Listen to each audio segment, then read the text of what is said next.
Welcome to An Unconventional Life, a podcast where we share stories about the crazy 1% out there who earned their doctoral degrees and then went on to use them in crazy, cool, unique, and unconventional ways.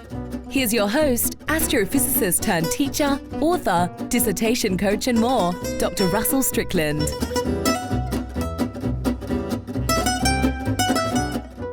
Hello and welcome everyone to An Unconventional Life. I am your host, Dr. Russell Strickland, and today I have with me Dr. Jeffrey Darville.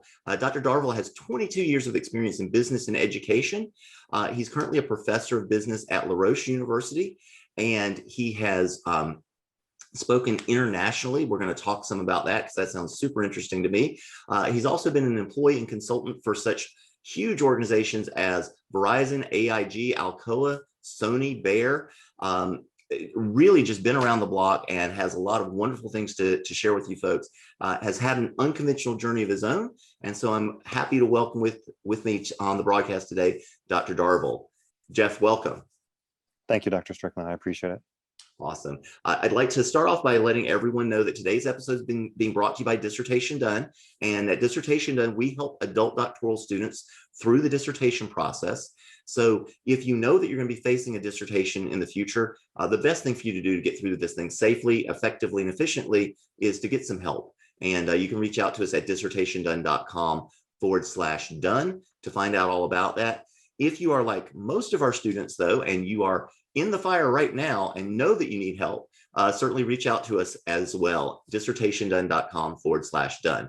Now, if by any chance you've reached the other side of the doctoral journey, or you are functioning or want to function in that expert space as a coach or a consultant or a counselor, reach out to us at dissertationdone.com/book, because the best way to get your message out there into the world is to not only have the first name doctor, but to have literally written the book on your area of expertise. And we help folks with that as well. So to find out more, dissertationdone.com/book. That's the commercial. Dr. Darville, welcome. Great. Thanks again. Glad to be here.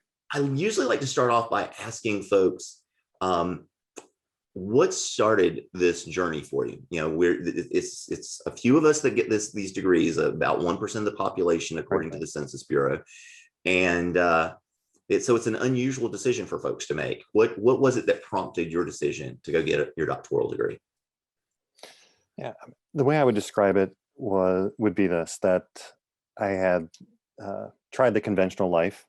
Yep. I tried the career path out of school. I got a bachelor's degree in marketing management. I thought I'd either work my way up the corporate ladder, start my own business.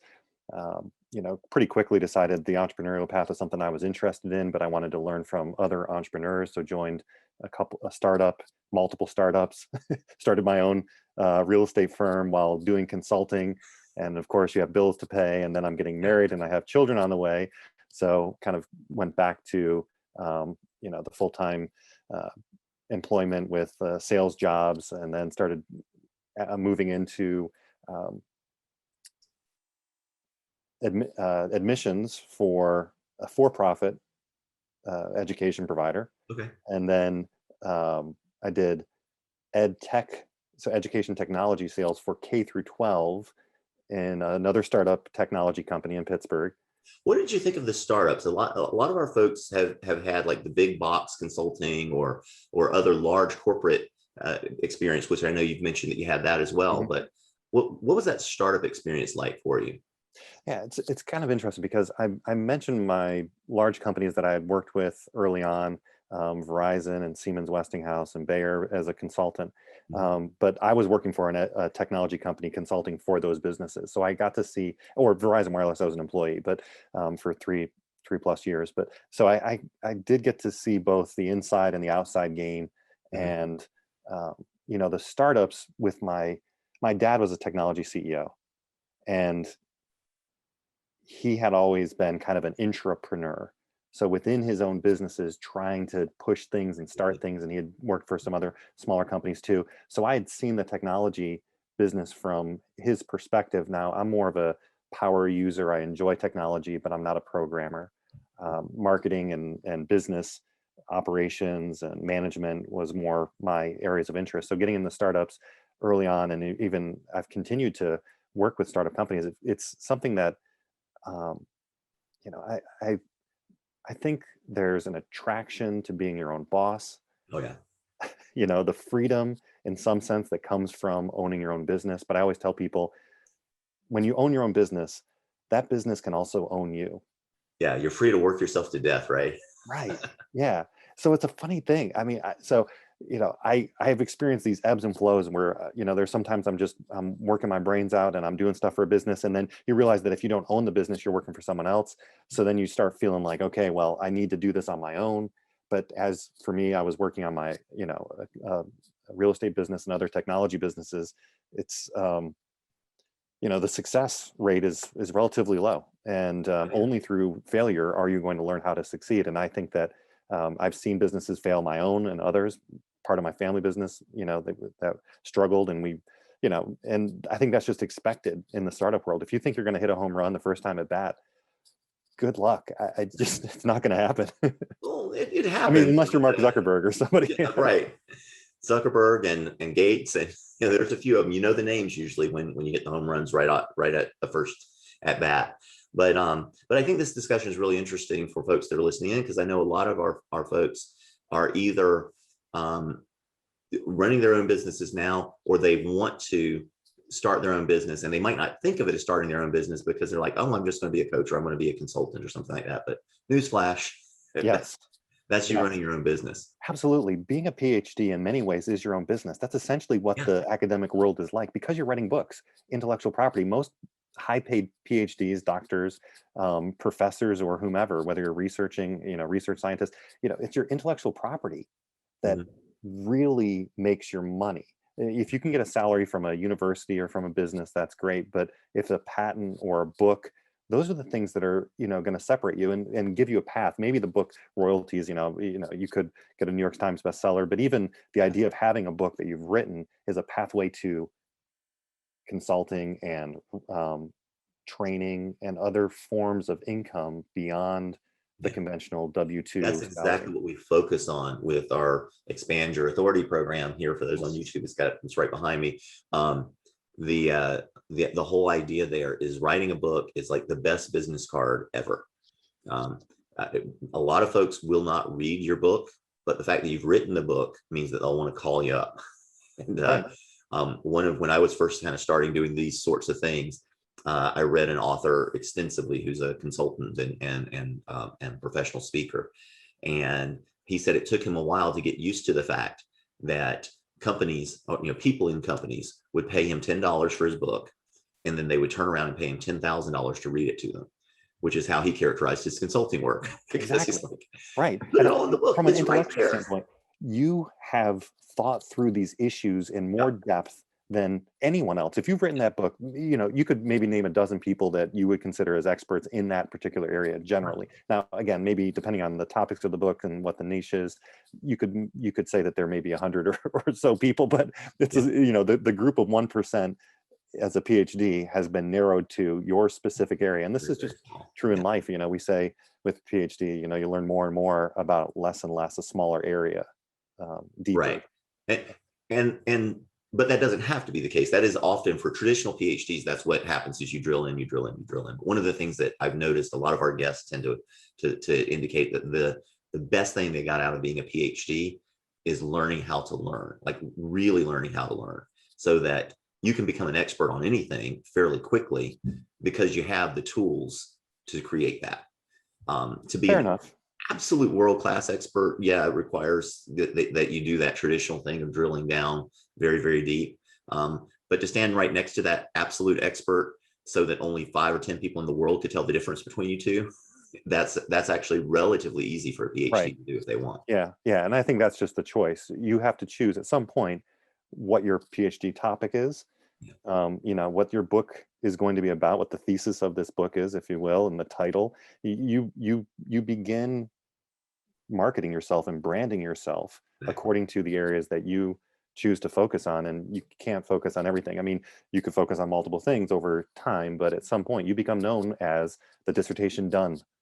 Expand your authority. I mean, that those tags matter, and that's my marketing background too. So I see it, and it has a big impact on how you're perceived in the world and what types of gigs and jobs and positions you'll get in the future.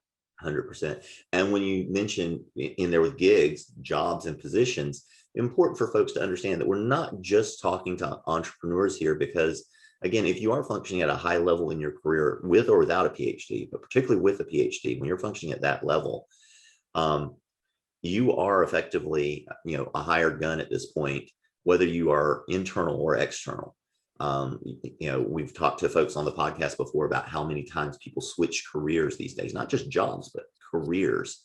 So you have to understand that you're building your experience set is bringing with it all of the interesting things that you can bring to an organization, and there's some branding involved in that. You have to understand what it is you're bringing, what it is you want to do. Yeah, so I'd like to kind of circle back and connect two things that we've been talking about that you're, that you just mentioned, and one is, if I've heard a statistic that a lot of the most successful startup companies have individuals in their 40s starting businesses after working for 20 years, and it's their experience working within a system, possibly under good managers or great leaders, and benefiting from that experience that they can take with them into their next job or next business, the business they start. And they literally create a job. They create, whether it's a CEO position or in partnership with other founders, multiple positions, but they create this small business, 2 or 3, 5 people maybe, themselves being one of the principals, and then ownership rights and stocks and all the things that they take out of ownership. But then, they start maybe with kind of nightlight, moonlighting, starting this business on the weekends, and it becomes a larger business. I was talking with a friend just the other day playing basketball, and he was saying that a buddy of his at work, tech company, left and started a online fishing company, fishing online, and he's done more in that than he would with his other. And he wasn't really, fishing was a hobby of his, but he started that business. Now, again, as a PhD, your business name and focus will be related, hopefully, probably, to something that you've done in the same way, often. But I still think that unconventional life leaves open the possibility that your PhD gives you credibility as a doctor. That becomes, as you say, your first name, and it's huge. It's so I think back to Spider-Man and Uncle Ben, when he's, I think it was, I forgot that character, right, when he said, to those to whom great power is given, also there's great responsibility. Most folks, if you are outside of academia, if you're not living in the walls of a university, most folks don't know another PhD. It's about 1%. So if you hit the population in general, when you introduce yourself as Dr. So-and-so, they're going to be in awe. They're going to expect that you are godlike, that you can do anything in a sense, because they just don't have a full understanding of what you've been through and what you're really capable of. And that's a tremendous power to wield, because you can kind of write your own script. You can call your own shots when you are able to introduce yourself as Dr. You. But you also need to be respectful of the fact that at some point, whether you can do it or not, it's going to show up. You have to make sure that you're telling people things that you actually know what you know what you don't know. Right. And make sure you're being very clear when you're talking with someone about which it is. It's okay to speculate on things. Just don't speculate on things while someone else thinks you're telling them exactly what's true. That's right. You should. This is part of the dissertation process too, right? We would tend to use more neutral language, and we don't make claims of proof when it's correlation that we're, causality versus correlation. There is an attitude of humility that can come with what you learn, what you know, and what you realize you don't know, which is so much. The mountain of knowledge is an incredibly good thing for academics and for people who are speculating on the forefronts of knowledge, to be clear on what you know and what you don't know. And it can be an incredibly debilitating thing in the business world, because whenever you say you don't know something, they immediately pounce on you, and they think it's a weakness or something like that. They don't see it like we do in academia as a strength. Right. I know I don't know this. It's okay, I don't know this, because nobody knows everything. Right. And so there's an opportunity there. If there's an open question, we can research it. We can figure things out. I think some businesses are becoming more open to the idea of experimentation and research. It's almost, that scientific approach can find its way into big data analytics and other things. So there's opportunities there. But in terms of my own path, I think that at some point I realized I could do it. Yeah. I had the capability within me to become a PhD, a doctor, Darville.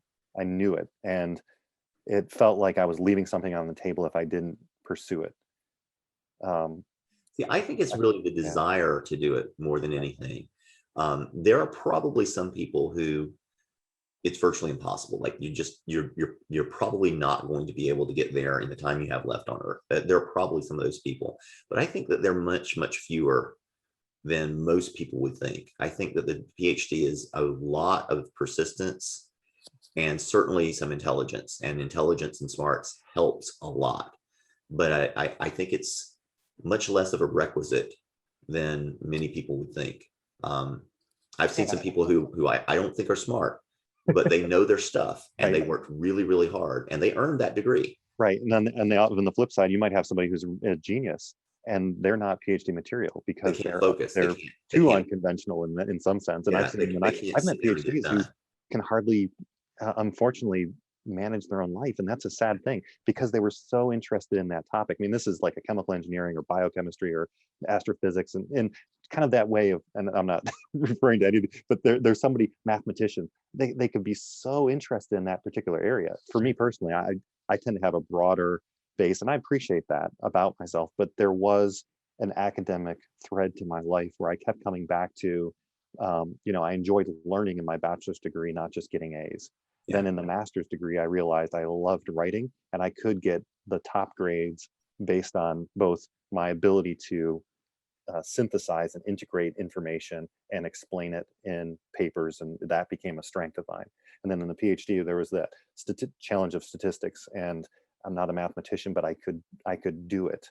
I could understand enough about the the regression analyses and structural equation modeling and some of these tools that we could use. I got it enough. Now, there's a sense in which I continue to come back to it and I want to use it more, but it's not like sometimes people are like, I'm a pig in mud when it comes to data. I just love it and I'm all about data. And I've seen those pockets of my life, but in general, I'm not only doing jobs that require the statistical analysis, but because I had enough understanding to make it through and use Stata and R and SPSS and SAS and these tools, which are all very similar, but you have to be able to work your way through that. And I think there's those limiting factors that do come along, whether it's raw intelligence, personality, hard work, statistical. I truly believe that I've seen enough that I think the real limiting factor is, well, twofold. It is determination, it's sticking with it, but it's also having the appropriate network and support around you that you can do it. Because most PhD programs don't point the way, or at least they don't point the way sufficiently adequately. They might give you a general heading, but it's not going to be specific enough to get you there. You've got to figure out the heading as you go. And to have someone point you in the right direction, I tell folks all the time, you have to keep your feet moving, but if they're not pointing in the right direction, it doesn't matter. So yeah. Persistence is a big one, but you also have to have someone to make sure you're staying on track. Right. I agree with you wholeheartedly. I think of my PhD experience, and again, I think that I had that desire. I think it is hard work that got me through it, not any level of intelligence or something like that. That was helpful. I think that there was some understanding there. There's some natural abilities and gifts and talents that we may have that we can draw from as a resource. But it was really determination in the end. My wife and my 2 children were able to see me graduate, which was awesome for me in 2017. And that support structure was very important. And the PhD program that I was a part of did have a cohort format. So there started with like 12 and then 10, and then we got down to about 6 that really were pretty close together. And we were competing with each other too. It's kind of funny because there's an element of cooperation helping, right? But there's also the sense that I want to get done first, which I didn't, but I was like 3rd out of the 6 or so. And that mattered to me in terms of I had some goals and timeframes.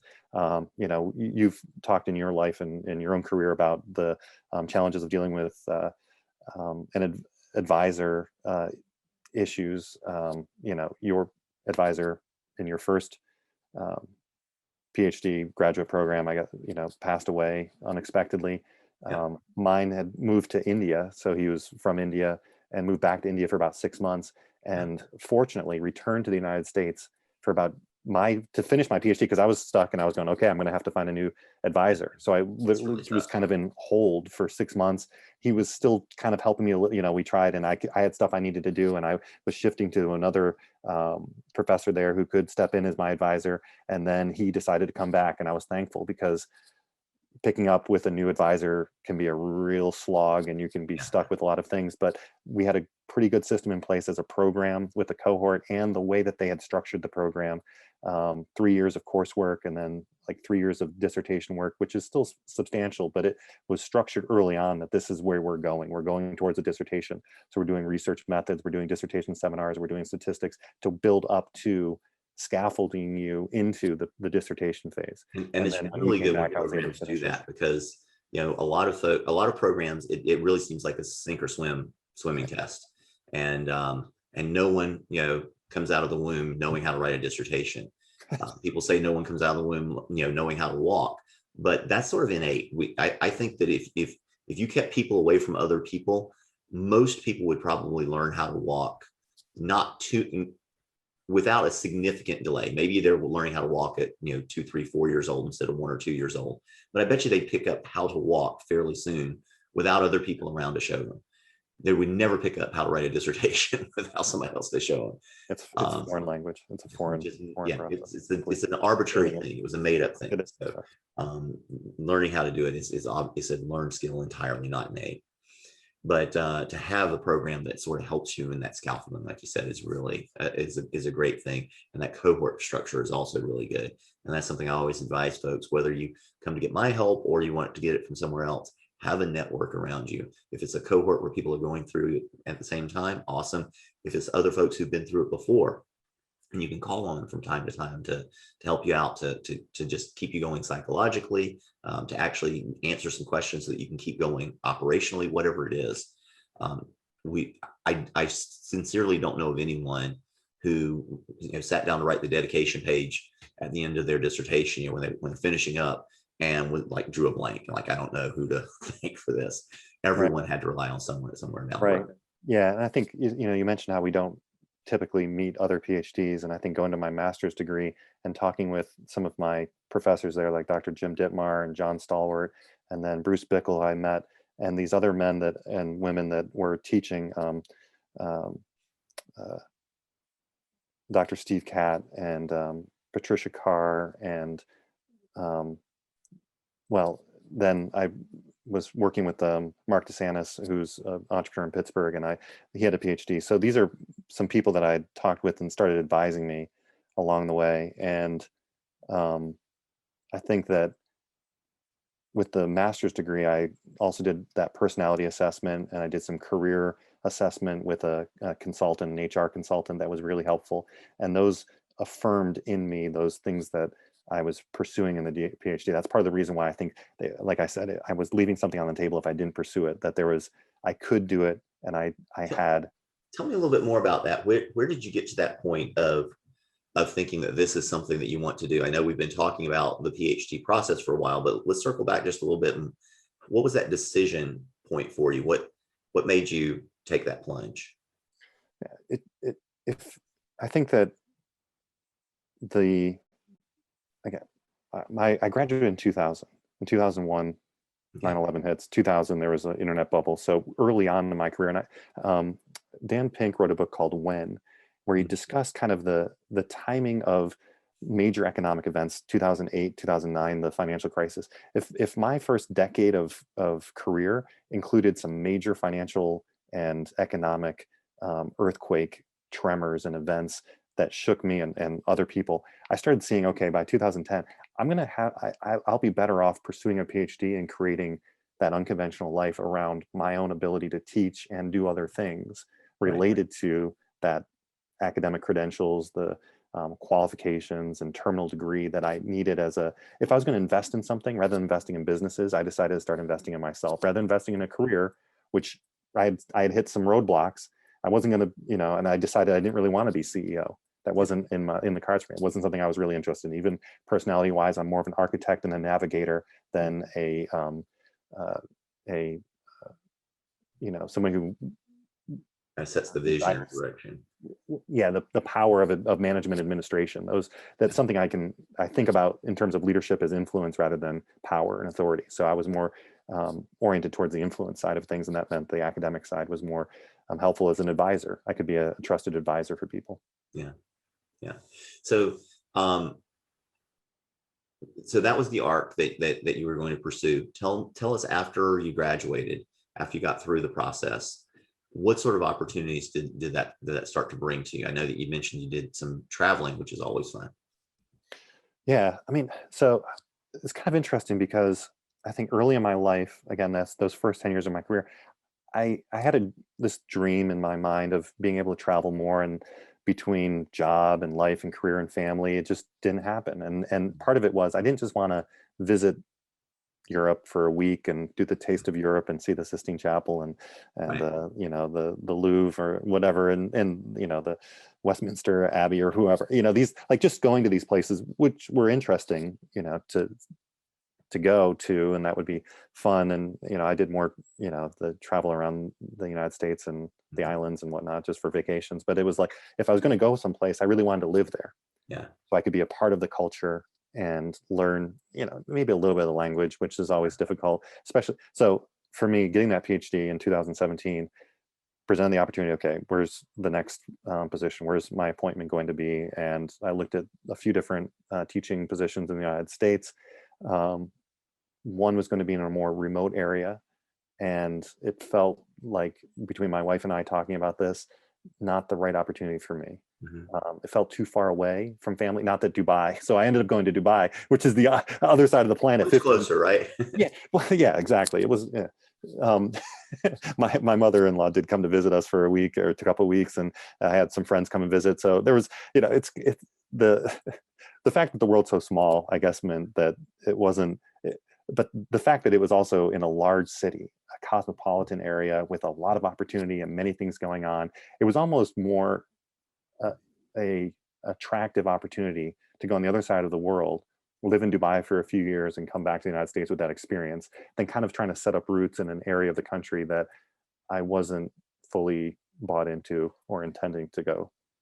Yeah.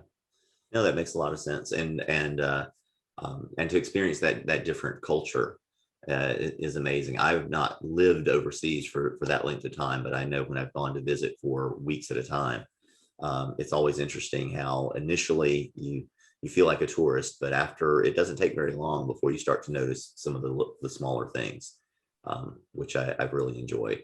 Um, you mentioned, you know, going to see the Louvre. I actually had the opportunity to teach a seminar in Paris, and it was a English speaking program. So lucky for me, because the extent of my French is parlez-vous anglais, and if you learn that in Paris, you're going to be okay. They have a reputation of being kind of rude and standoffish to Americans in particular. But what I found is that the problem is, if you walk up to them and ask them in English if they speak English, they consider that rude. But think about it. If somebody walked up to you on the streets of the US and was speaking Arabic or German or whatever, and asked you if you could speak that language, you'd be like, what the hell are you asking me that for? Do you not see them in Fair point. America? Yeah, absolutely. It makes sense. You're But right. if you could just ask in English, you know, hey, do you speak German? You could be like, nope. And you won't be rude about it, at least. And you might be even inclined to help them a little bit. But if they can't do the small little bit to learn enough English to ask if you speak their language, then that's the problem.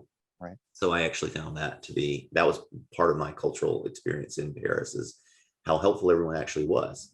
Um, but I remember I got to do the seminar a couple of times. And I remember getting off the plane one day. The hotel wasn't quite ready yet.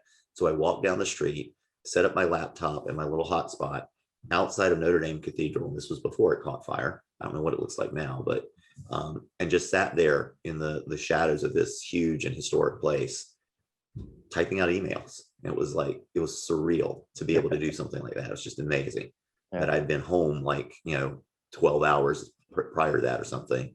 And now I was, you know, typing out emails to students I was teaching back home, by the way, Right. while I was getting ready for a seminar I was going to conduct in Paris. The opportunities are mind boggling. And that's not one that I would have expected as I was getting my doctoral degree. Yeah. So, Yeah, I yeah. agree. I mean, I thought Dubai was pretty awesome. You know, my family. So I went there in the summer of 2019, or excuse me, 2018.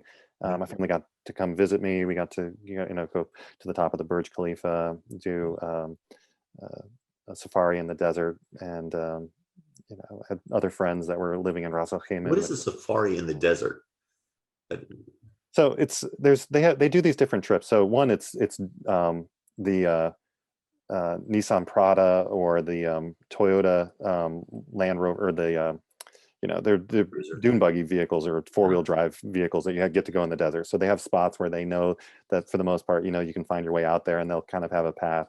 But the entire country is really a desert. I mean, there's a couple of oases, like El Ain is a city that's around an oasis, but it's even Dubai was built out of the desert. I mean, there are pockets of desert in and around the city. The city was kind of built in rings, and they'd leapfrog over the desert to get to another area, knowing that if they build too close, they wouldn't have the space. So they planned out the city very wisely to determine, here's the old city, here's the new downtown, and then we're going to have different media city, internet cities. Is Dubai where they built like actual islands off of the coast? Was that Dubai as well? Yes. Yeah, they built the Palm Jumeirah, which my family and I would frequently go to because we got the seasons pass at the water park at the Atlantis Aquaventure water park. So we would visit it once, like on the weekends. If we had, it was kind of just a daily trip, we could go out there and hang out for the day, and we just loved it. I mean, it was beautiful, really friendly people, amazing. The students that I had were about 50% Emirati, so local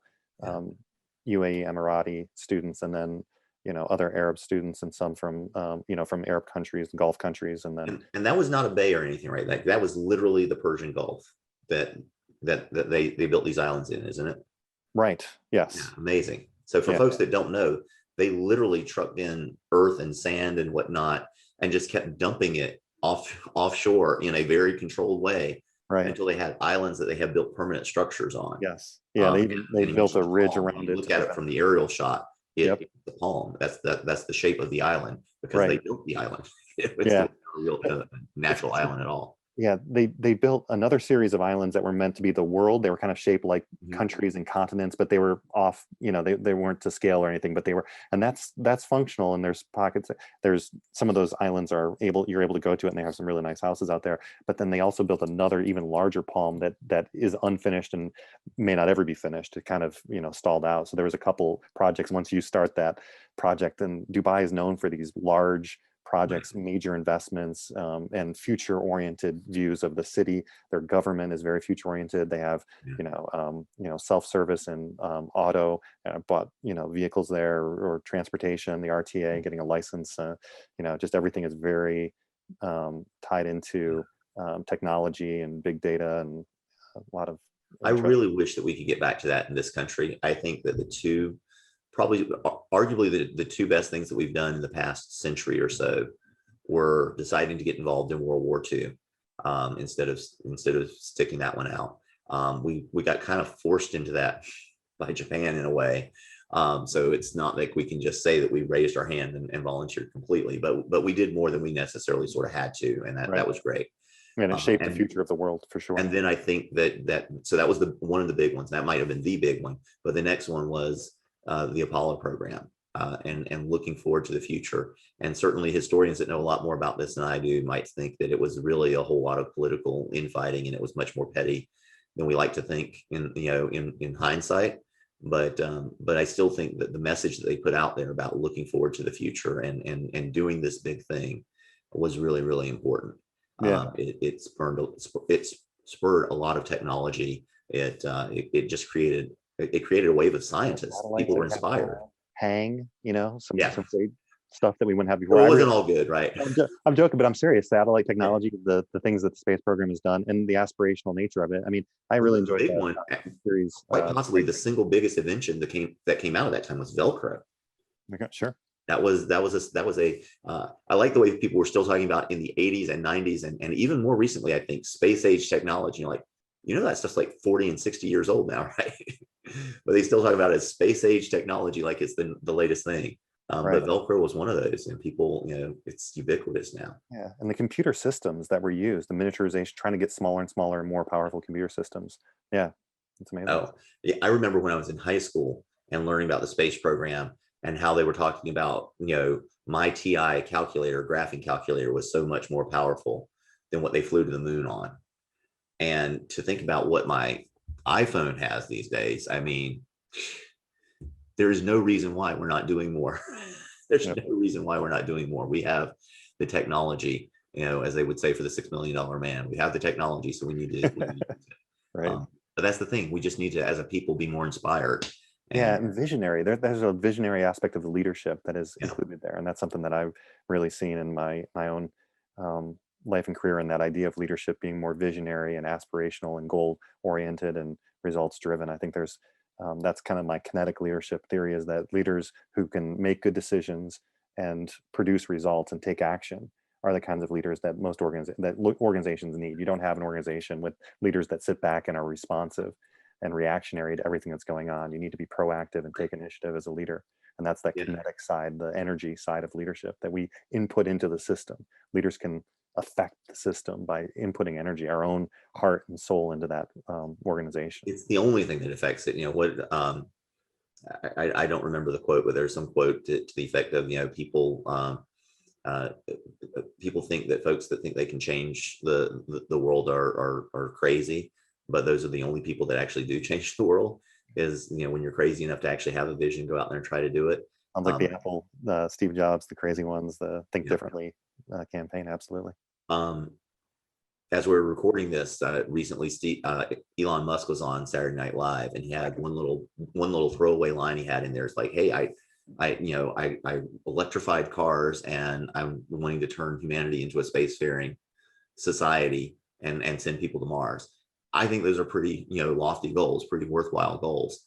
And if you just stop there, he had a little joke after it, but if you just stop there, we need more of that. Whether you agree with his specific goals or not, the fact that you have these goals that could really inspire are huge. And I wish they would figure out ways of funding this and bringing people into it so that it was a little bit more inspirational, because people, if you're looking at it, it is amazing some of the things that folks are doing now.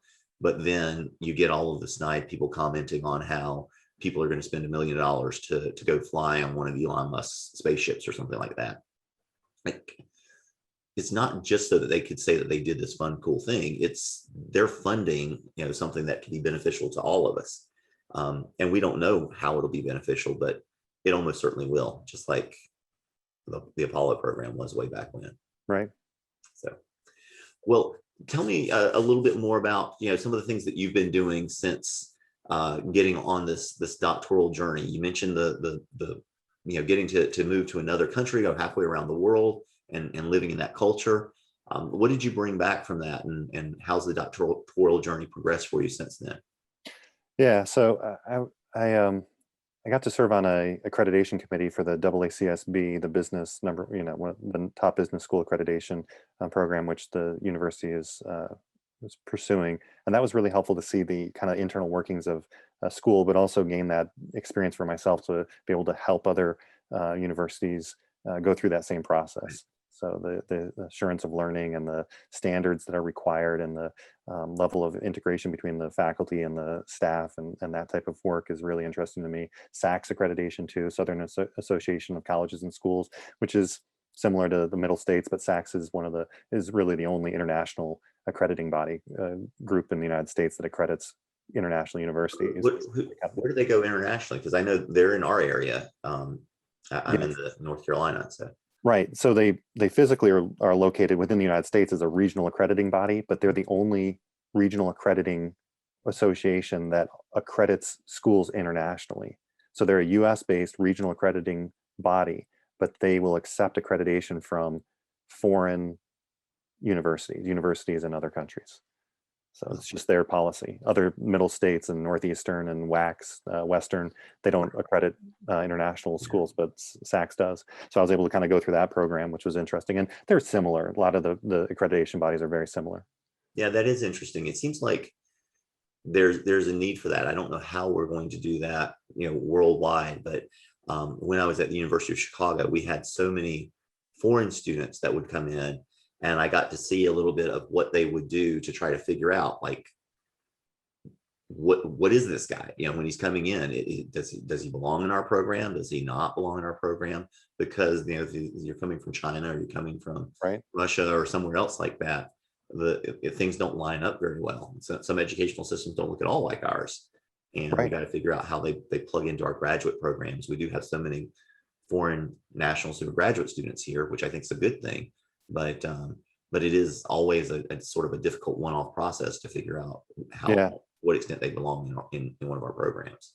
Yeah, that's a very real issue, something that I got to experience firsthand in Dubai, seeing students coming in and transferring credits and degrees overseas, recommending students to master's and PhD programs in England, especially because there's a strong history and relationship between the UAE and England in terms of education and jobs and economy there. But you're right, and I think that sometimes when I hear the description of it's like the blockchain systems that undergird cryptocurrency but aren't related to Bitcoin specifically. Just the idea that you have a distributed ledger may be a solution for things like real estate ownership or the accrediting or determining how these degrees are generated. Because if you the simple example is something like oranges that could be grown in one area, but that's each orange or the set of oranges, but each orange is tagged and transferred, and you can see a link along the way, an unbroken chain that shows how that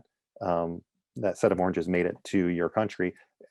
Education could be done similarly, where you have classes and degrees and universities and research and maybe a dissertation or a thesis gets tagged, and those links in the blockchain start building, and that student has a authoritative distributed ledger that could show that their work is done. This is something that, again, I wonder if we'll ever get there. Even in the United States, it'd be nice to know what those classes were from different universities that you're transferring in, and there should be ways to validate each of them.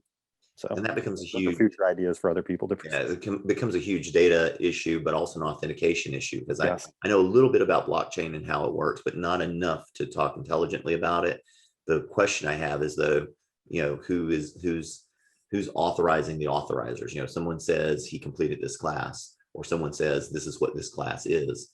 Exactly how did they get the ability to say what this class is, or how do they get the ability to say he successfully completed the class? Yeah, and I would say that along the lines of this, there should be multiple angles, 360 degrees, or however you want to look at it, where one person doesn't determine it, but it's that student succeeded at another university and they validated that, and other classes were taught by the same professor, and you can see along the way. I mean, it builds on itself, so it's not something that happens in a bubble, and it's not something that's easily done. But and I've talked with other people about blockchain, but I hear what we were describing, and I think it's the kind of thing that this type of technology or something similar to it in the future might solve. And I think that it's interesting for us to entertain this, because I think that there's some issues with some of the problems in higher education in general, the accreditation and the journal article racket that can be going on. And I'm publishing a journal article, but there's issues there in terms of how pay for publication, the accreditation, bodies may, or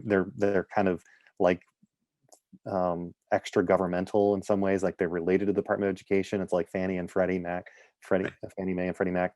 There's connections there that you wonder, is it advantageous to the students, or is it creating problems? And in some cases, they may be creating other problems, maybe unintended consequences of their intentions. So these are things that my experience in Dubai kind of helped me hopefully focus in on a little bit more, gain some clarity on.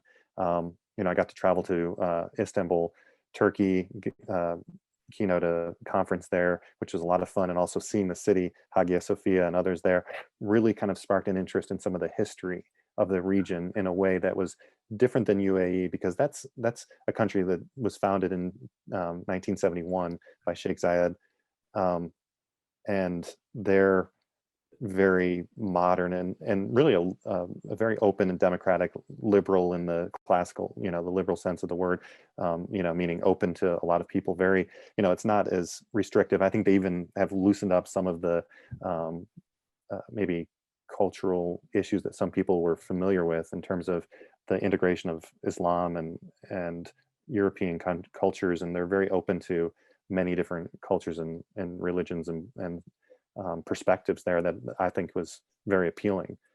So, Istanbul is that older city, and you can see the walls and the history there that kind of got my brain thinking along the lines of, where does the American experience connect to the European history that we have? Because there is a thread there that we are not independent of our forebears and our history. And I think that what we're dealing with in America, and many people, I look at Africa as a continent too, that we have relationships with, positive and negative, you could say, but it's not all, they're an independent country. Like I met a number of people from Africa, Ghana, Nigeria, and their interests and their attitude is very, very ebullient, very energetic, and very intelligent young men that I was inspired by. And it makes me want to say, like, we can't treat these other continents and cultures as if they're secondary or subservient to the American empire, if you will, that we are an extension of them, that we're the newer, in some ways, a newer country, a newer kid on the block, and there's other nations there. Our Constitution benefits, I think, in many ways, the UN and the the Human Bill of Rights and other areas of the world that we can raise the standards. We can help through our own ingenuity and technologies that other people are pursuing. So I'd like to see a more integrated, holistic view of that visionary leadership that takes into consideration the past leaders and well, at least I think we are now getting back to, kind of rejoining the global stage after the last 4 years. So that's a step in the right direction, at least, that we're trying to consider some of these other folks that are out there, which we've all done I don't know about most of our history, but certainly since World War II, we've been involved on the world stage. And I think that's a good thing, right, in general. Mentioning the difference between the UAE and Istanbul got me thinking. When I was in college, I studied for a while in Oxford, and one night somebody was asking, well, what do folks study in America? When you go to college, what do you study? And I mentioned American history, and they literally laughed. Right. It's American history. America doesn't have history yet. So in America, 1,000 miles is not a very long distance. Right. In Europe, 1,000 years isn't a very long period of time. Yeah, just different perspectives. Well, tell me, what do you think is coming up next for Dr. Darville? Yeah, I mean, I do enjoy teaching. This is something that we've kind of talked around, but in the UAE, I was also an MBA director and a professor. So those were things that were a big part of who I am. I love teaching, teaching at Roche, so I'll continue to do so. And writing and researching is a part of that. To me, it's about thinking, speaking and writing about these topics that I enjoy, leadership and business management. So, I have some articles coming out on servant leadership and strategic human resources in emerging markets like the UAE and others, India. So I'm working with some co-authors there. I'm writing a book on kind of that Istanbul, Constantinople connections to leadership and history of Europe, maybe getting into some more of the Italian Renaissance and other areas of leadership studies that you can kind of pull from some of those stories of history. So I'm possibly building a training program around those skill sets for business managers and others. So I think right there, that's one of the wonderful things about having this degree, is that you can seriously sit there and talk about teaching in the UAE and writing a book about Italian Renaissance leadership, and it's perfectly okay that you can do those things. There's a thread that connects them. I understand, it makes sense, but to a lot of people, those are just such far-flung things, and those are just examples of the opportunities that are available to folks once you get to this point. Yep, you just pick them. You just pick it and go for it. Fun. Well, if anybody wanted to kind of continue this conversation with you, if they had more questions about either your work abroad or some of the things you're doing currently, what's the best way for them to reach out and to get in touch with you? Yeah, thank you. The LinkedIn profile, my LinkedIn profile, Jeff Darville, Darville, is the best way to find me. You can also go to jeffdarville.com, which I really don't do a ton with, but the more people that visit it, maybe request some information. I have some videos up and some articles and other things. I mean, it'd be nice if all these threads connected, and that's something that I'll work towards in the future. But yeah, the LinkedIn profile and jeffdarville.com is a good place to start. That's great. Well, I want to thank you so much for being here with us today and sharing your experiences. Very inspirational, I think, for folks who are working on their doctoral degree to see all of these things that they can do. And I really appreciate the beginning of our conversation, all the entrepreneurial insight. I think it's really important as well for folks not only who have that notion of being in the expert space, but also folks who just want to work a job with a major company. That's what it's coming to these days. You gotta brand yourself. You've got to be you Inc. in a way to keep progressing. Absolutely. Thank you, Dr. Strickland. I really appreciate it. Well, I want to remind everyone this episode's been brought to you by Dissertation Done. So if you do think that you could use some help on your dissertation journey, you want some guidance or advice along the way, reach out to us at dissertationdone.com/done. And if you have a message that you want to get out into the world, our Expand Your Authority program does just that. And you can find out more at dissertationdone.com/book. And once again, Dr. Darville, thank you so much for being here. Thank you. And to everyone else, have a wonderful day and go out and live your unconventional life.